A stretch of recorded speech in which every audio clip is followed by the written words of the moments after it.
Katika adabu ambazo tutakana tuzingatie tunapoamka ni mtu kupiga mswaki.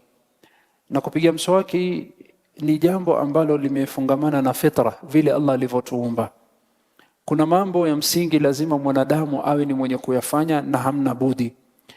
Na haya mambo ulama wameitaja kwamba ni min alfitra, vitu 10 au mambo 10 yamefungamana na maumbile ya mwanadamu, lazima afanye. Mathalan, ni mtu kupiga mswaki, ni mtu kukata kucha, ni mtu kupunguza masharubu, ni mtu kutoa nyele kwa makwapa, ni mtu kunyoa nyele katika sehemu za siri. Ziko karibu 10 zimekuja katika hadithi moja. Labda siku moja nitakuja nitoe khutba kuhusiana na hizi, kwa sababu hizi ni katika basic things ya cleanliness, usafi wa mwanadamu, ambayo lazima mwanadamu azingatie. Na hii yote ni kuchunga mwanadamu asiwe na harufu mbaya. Hasa Rasul sallallahu alaihi wasallam alipoamka akapiga mswaki. Na kwa nini kupiga mswaki? Rasul sallallahu alaihi wasallam asema kuhusiana na kupiga mswaki, qala sallallahu alaihi wasallam, as-siwaku matharatun lilfam wa mardhatun lirrabb. Kupiga mswaki ina faida 2. Faida ya kwanza, matharatun lilfam, ni mtu awe ni mwenye kusafisha mdomo wake. Jambo la pili, mardhatun lirrabb, mardhatun lirrabb, inamridhisha Allah subhanahu wa ta'ala.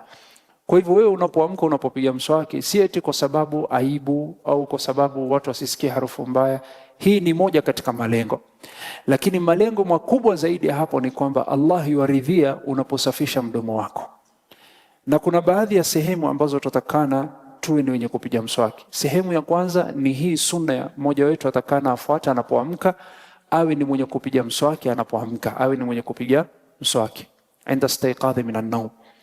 Hali ya pili, Rasul sallallahu alaihi wasallam ametufundisha mtu atakana apige mswaki inda alwudhu, wakati unapotawadha, ukaosha mdomo wako, ukaosha mikono yako, ukamaliza, piga mswaki. Au piga mswaki kabla wudhu au baada wudhu.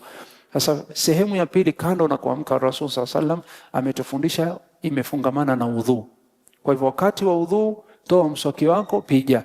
Na mswaki ni kijiti, au saa zingine waweza kutumia toothbrush, waweza kutumia toothbrush, kila moja na hali yake. Lakini bora ni mswaki wa kijiti, na ni vizuri uwe size ya mkono.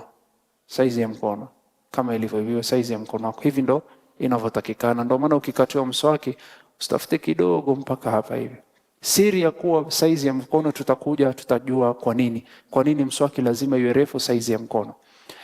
Tayeb, jinsi ya kupiga mswaki tutamalizia. Vipi mtu atakana apige mswaki kulingana na sunna Mtume sallallahu alaihi wasallam. Lakini mwanzo tuangazie sehemu ambazo tumehimizwa tupige mswaki. Sehemu ya kwanza unapoamka, inda al-istayqadh min an-nawm. Sehemu ya pili tumeamrishwa inda al-wudhu, wakati wa kutawadha. Sehemu ya tatu ulama wanasema inda as-salah, wakati wa swala. Kwa hivyo ni katika sunna. Ama inda al-wudhu, ar-Rasul sallallahu alaihi wasallam asema, laula an ashqa ala ummati la amartuhum bisiwaki ma'a kulli wudhu. Ar-Rasul sallallahu alaihi wasallam asema, lau singehofia kuwafanyia mambo magumu kwa umma wangu, basi ningewaamrisha waumini kila wanapotawadha basi pia wapige mswaki. Lakini Rasul asema, nimehofia nifanyie wa umma iwe ni nzito, lakini ni jambo zuri kwa yule anayeweza. Kwa hivyo inda kulli wudhu, sawa niwe ni watawadha kwa ajili ya swala ya faradhi, watawadha kwa ajili ya swala ya sunna, piga mswaki. Na hii ni sehemu ya pili. Sehemu ya tatu asema Rasul sallallahu alaihi wasallam, laula nashuqa ala almu'minin la amartum bisiwakin inda kulli salah. Kwa hivyo sehemu ya tatu ambapo imehimizwa, Ar-Rasul sallallahu alaihi wasallam asema, lau singehofia kufanya mambo kwa magumu, ningewaambia waumini wapige mswaki wakati tunaposwali. Wakati tunapofanya nini? Tunaposwali. Sehemu ya 4 ambapo ulama wametuhimiza tuwe ni wenye kupiga mswaki ni wakati tunaposoma Qur'ani au wakati tunapomtaja Allah. Ar-Rasul sallallahu alaihi wasallam atueleza ya kwamba mmoja wetu anaposoma Qur'ani, hasatan ndani ya swala, asema salawatu rabbi wa salamu alayhi, na hadith rawahu al-Bazzar, hadithi Ali radhiyallahu anhu, qala sallallahu alayhi wa sallam, inna al-abda idha tasawwaka thumma qama yusalli, mja wa Allah anapopiga mswaki akainuka kuswali ndani ya swala, qala al-malaku khalfa, asmama malaika nyuma yake, fatasma'u liqira'ati. Kila unaposwali na wasoma Qur'ani, kuna malaika yuwapenda Qur'ani tunayosoma. Fayudnihi minhu, kisha yule malaika anakuja karibu, yusikiza Qur'ani yako vizuri, kisha yuwataka ile maneno inayotoka na pumzi ya Qur'ani inayotoka ingia kwake. Kwa nini? Kwa sababu maneno ya Allah. Asema sallallahu alayhi wasallam, fayadnu minhu hatta yadha'u fahu ala fihi, mpaka yule malaika anakuja karibu aeka mdomo wake karibu na mdomo wako.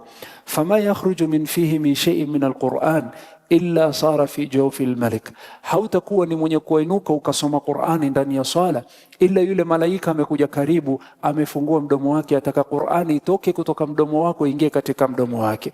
Kwa hivyo ar-rasul akasema, fatahhiru afwahakum lilquran, kwa hivyo safisheni mdomo wenu mnapoisoma Qur'ani. Kwa hivyo hii ni sehemu ya ngapi? Naam, hii tutakatufuate sunna. Tumesema ukiamka, ukitawadha, ukiswali, unapofanya dhikri na kusoma Qur'ani. Kwa nini kusoma Qur'ani? Malaika yuko pale na inatoka Qur'ani kwa mdomo wako inaingia kwa mdomo wake. Ar-Rasul sallallahu alayhi wasallam asema, fama yakhruj min fihi shay'in min al-Qur'ani illa sara fi jawfi al-malak, haitakuwa ni waitoa Qur'ani katika mdomo wako ila ile Qur'ani yule malaika anaipokea na kuimeza. Kisha Rasul asema, fatahhiru afwahakum lilquran, safisheni mdomo wenu kwa ajili ya Qur'ani. Katika sehemu ambapo Rasul ametuhusia tuwe ni wenye kupiga mswaki ni kwa imamu anapokuja kupanda mimbar kutoa khutba na kwa maamumina anapokuja swala ya Jum'a. Asema sallallahu alayhi wasallam, ghuslu yawm aljum'ati ala kulli muhtalim wa siwakun.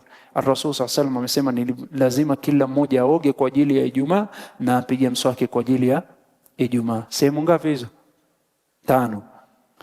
Sehemu nyingine Rasul alituhimiza tupige mswaki tunapoingia nyumbani, unapoingia kwa mke wako. Rasul sallallahu alaihi wasallam alikuwa na tabia akiingia nyumbani kwake kabla hajaingia apige mswaki. Aisha radhiyallahu anha asema, bi ayi shay'in kana yabda an-nabiy sallallahu alaihi wasallam idha dakhala baytahu, kitu gani la kwanza mtume alikuwa akianza akiingia nyumbani kwake? Qalat ummul mu'minin bisiwak, alikuwa akianza kupiga mswaki. Kwa nini? Kwa sababu akiingia kitu cha kwanza atambusu mke wake Aisha. Kwa hivyo au pia akiingia kikaa kizungumza na mke wake isije ikapatikana harufu mbaya. Na Rasul sallallahu alaihi wasallam alikuwa hapendi kuwa ni mwenye kutoka na harufu mbaya. Sehemu nyingine ni kwamba japokuwa hizi si katika mambo ambayo yamesisitizwa, lakini pindi ukihisi taghayyurul fam, wakati harufu wa mdomo wako imeharibika, umebadilika, wahisi kwamba there is a bad smell coming from you, hata kama si wakati wa swala, hata kama si wakati wa udhu, hata kama huingii nyumbani kwako, the moment ukihisi harufu ya mdomo wako anza kubadilika, basi piga mswaki. Kana nabii sallallahu alaihi wasallam idha qama min al-layli yashusu fahu bisiwak, alikuwa akipitisha mkono. Kumalizia, mswaki watakana kupiga namna gani? Ulama wametufundisha mwongozo. Jambo la kwanza, mswaki lazima ni bora iwe ni refu, saizi ya mkono wako. Hili la kwanza. La pili, mswaki utaanza upande wa kulia ukija upande wa kushoto, from the right side to the left side. Kwa hadithi ya Mtume sallallahu alaihi wasallam, kana nabii sallallahu alaihi wasallam yu'jibuhu at-tayammun fi kulli shay fi tahurihi wa fi tarajjulihi. Ar-Rasul sallallahu alaihi wasallam alikuwa akipenda kuanza na upande wa kulia anapojisafisha. Kwa hivyo unapiga mswaki. Lingine katika adabu ya kupiga mswaki ni kwamba lazima usugue ulimi, Asema Hudhaifa radhiyallahu anhu, kana an-nabiy sallallahu alayhi wasallam yashusu fahu idha istayqadha min an-nawm wa yaqulu alikuwa Mtume sallallahu alayhi wasallam akienuka kupiga mswaki alikuwa akisafisha mdomo wake na akisafisha meno yake, kisha akisugua ulimi wake akisema kana kwamba mswaki ni refu, amefikisha kule mwisho yosafisha na kwaruza. Kwa nini? Ile ulimi aisafishe. Kwa hivyo katika sunna na katika mwongozo ni kwamba wakuwa ni mwenye kusafisha meno na wakuwa ni mwenye kusugua ulimi na wasukuma ulimi mpaka kule chini kana kwamba wataka kutapika.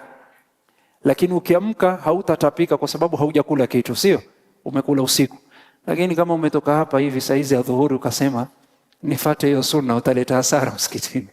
Kwa hivyo alhasil ni kwamba faida ya mswaki kwa mrefu, anza upande wa kulia na pia usugue mwili kama usugue ulimi kama alivyosema Hudhaifa radhiallahu anhu, kana yashusu fahu wa yaqulu bimaana kamba yotaka kutapika. Mtume sallallahu alaihi wasallam namna alivyokuwa kisagua ulimi, na mtu akifanya hivyo inshallah atakuwa amefuata sunna.